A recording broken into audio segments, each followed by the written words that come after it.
Okay, let's dive right into this. Welcome to this explainer, where today we're unpacking a fascinating case study on one of the most spectacular corporate collapses of the entire AI era. We're looking at a healthcare AI unicorn that honestly seemed to have it all. I mean, they had real technology, real clinical staff, and a mission to solve genuine healthcare access problems. But despite all of that going for them, it ended in absolute disaster. And the reason why? Well, it holds an absolutely crucial lesson for anyone building, evaluating, or managing AI products today.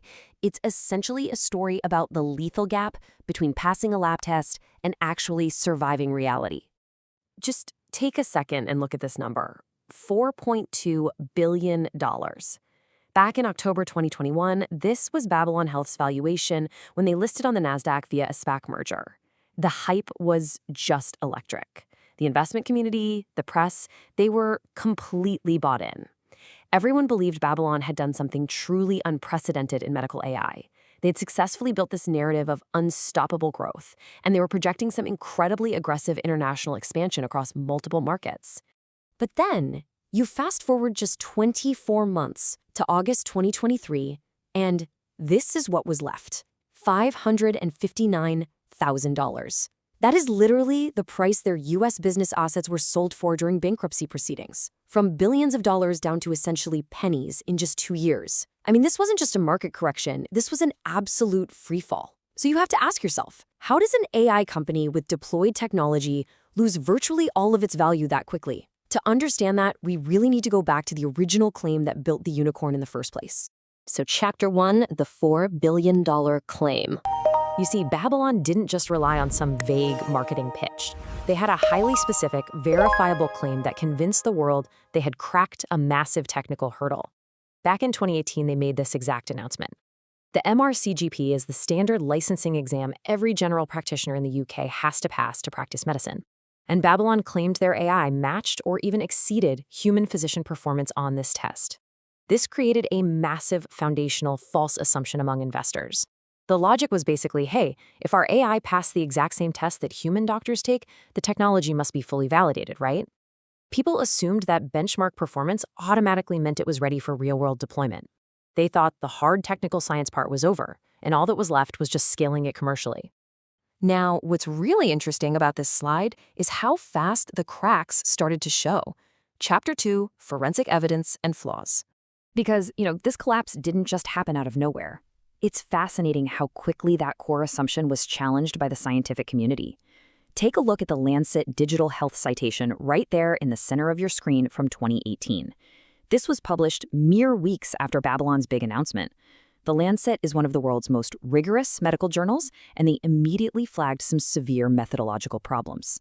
They pointed out that Babylon didn't actually use the full exam. They used a non-representative subset of questions. On top of that, the human doctors they compared the AI against weren't given the normal examination conditions. But most importantly, they noted that just answering text-based questions absolutely does not replicate the messy, complex reality of a live clinical consultation. And they definitely weren't the only ones raising red flags. Notice the BMJ editorial response cited down on the bottom left here. They made a really crucial distinction that totally changes how we should look at AI benchmarks. They stated that exam performance only answers whether an AI can get questions right in a highly controlled format. It absolutely does not answer whether the AI actually improves patient outcomes in a real clinical population.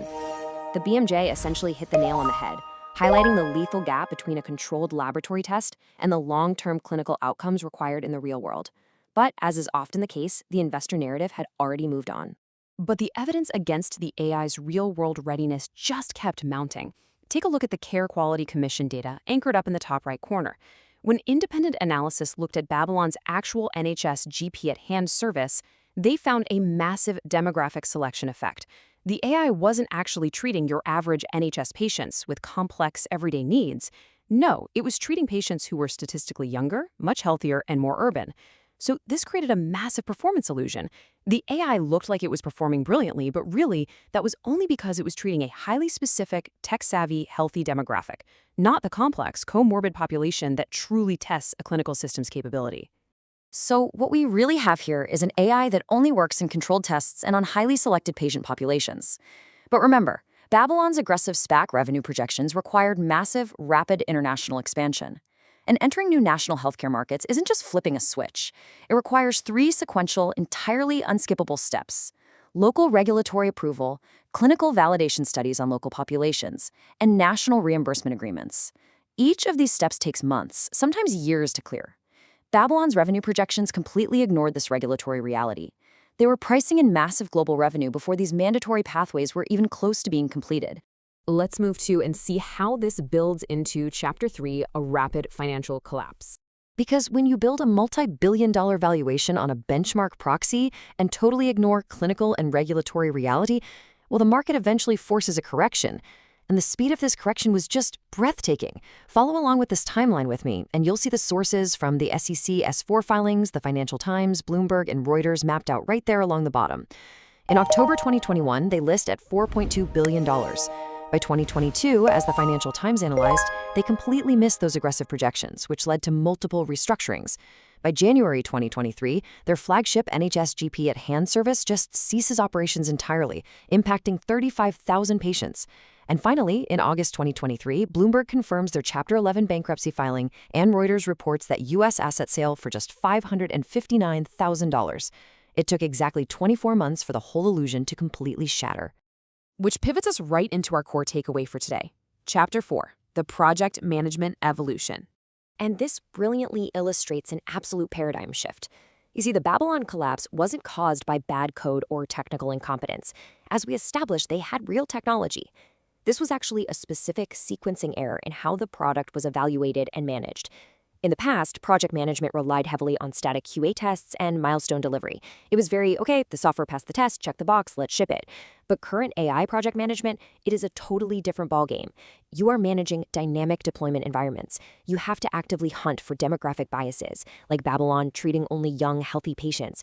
And you must build continuous clinical and regulatory validation directly into your deployment cycle right from day one. So the crucial point is this fundamental difference right here on the screen. A benchmark answers the question, can the AI inform this task in controlled conditions? Honestly, that takes maybe a few weeks to figure out. But deployment readiness demands an entirely different question. Does the AI actually improve real outcomes at scale over time in messy real-world conditions? Proving that takes months or even years. Evaluating the difference between these two questions is now the central risk for any project leader evaluating AI today.